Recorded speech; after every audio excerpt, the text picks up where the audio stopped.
ایک طرف بھٹو ہے جو سوشلزم کا نعرہ لگا رہا ہے، وہ کہتے ہیں اسلام ہمارا دین ہے مگر سوشلزم ہماری سیاست ہے۔ تو مطلب یہ ہوا کہ اسلام میں معاذ اللہ کچھ کمی ہے کہ اس کے اندر چونکہ سیاست ہے عوام الناس کی اصلاح، ان کے حقوق پہ پہرا دینا، تو اسلام ہی تو حقوق پہ پہرا دیتا ہے۔ یہ ایک سرخ طوفان تھا پاکستان کے اندر کہ 20 لاکھ شہیدوں کی شہادت پر جو ملک بنا تھا مسجد کے نام پر، اسے مندر بنانے کی ایک بہت بڑی کوشش تھی۔ اب اس کے جواب میں حجرے میں بیٹھ کے درس دینا تو آسان تھا، مسجد میں جمعے کی تقریر میں مبہم لفظوں میں اسلام کے فضائل بیان کرنا، سچ کی فضیلت، جھوٹ کی مذمت، یہ آسان کام تھا، لیکن برسرے پیکار بھٹو کو للکارنا اور عملاً ایوان میں جا کر اس کا مقابلہ کرنا، یہ بہت مشکل تھا۔ جس وقت رد عمل تھوڑا ہوتا ہے جواب میں تو بندے کی مقبولیت تھوڑی زخمی ہوتی ہے، اور جب رد عمل شدید ہو تو پھر اصل پتہ چلتا ہے کہ اس بندے کی پاپولیرٹی عوام میں کتنی ہے۔ تو مولانا شاہ احمد نورانی صدیقی رحمۃ اللہ علیہ نے یہ پرواہ کیے بغیر کہ میری ایک جھلک دیکھنے کو لوگ تڑپتے ہیں اور اتنے دیر مہینے سال میرے ساتھ ملنے کے لیے انتظار کرتے ہیں، تو اب میں اگر سیاست میں آ کے گلی گلی محلے محلے جا کر پیغام دوں گا تو، اور پھر یہ ہے کہ ہر برادری کے ہر طبقے کے لوگ ہر طرح کے ویسے تو وہ پیار کرتے ہیں، لیکن ووٹ کے مسئلے میں آ کے وہ کہتے ہیں میں تو پیپلز پارٹی کا ہوں، میں تو فلاں جماعت کا ہوں، تو اس طرح میری مقبولیت میں فرق آئے گا۔ لیکن انہوں نے یہ فیصلہ کیا کہ اذان کربلا کے لیے جتنی بھی ذات کی، جان کی یا مقبولیت کی قربانی دینی پڑے تو دینی چاہیے،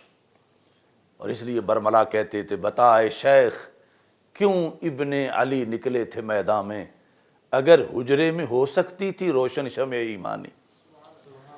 یعنی وقت کے پیرانے طریقت سے ان کا یہی جھگڑا تھا، یعنی بڑی بڑی گدیوں کے جو پیرانے طریقت تھے ان کے ساتھ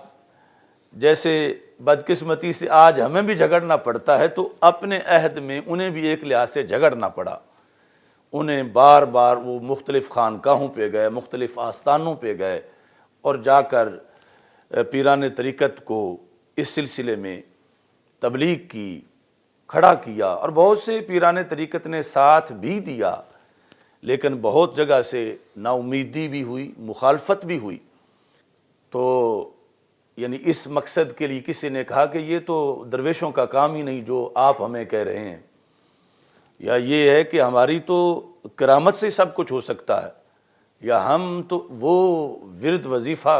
کریں گے کہ اس سے سب کچھ ہوگا۔ تو مولانا نورانی رحمۃ اللہ علیہ نے کہا کہ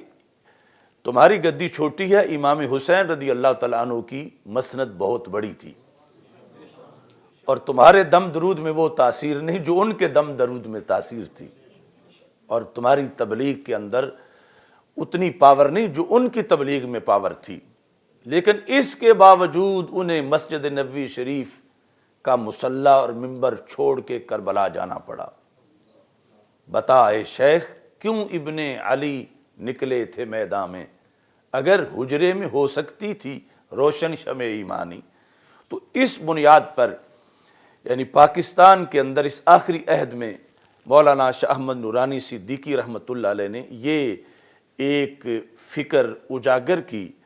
کہ ہمیں اسمبلیوں کا رخ کرنا چاہیے، اور وہاں جو دین کی مسند پر بے دین بیٹھے ہوئے ہیں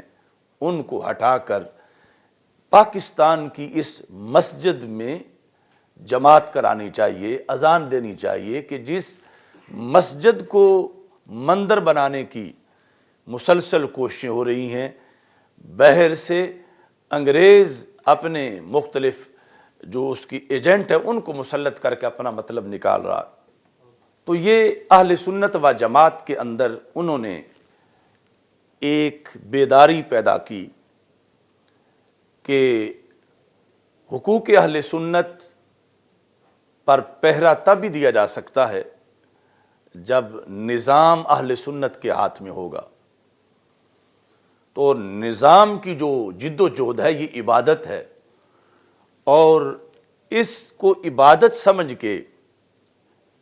اس کے اندر حصہ لینا چاہیے، اور عبادت سمجھ کے اس سلسلہ کے اندر اپنا کردار ادا کرنا چاہیے۔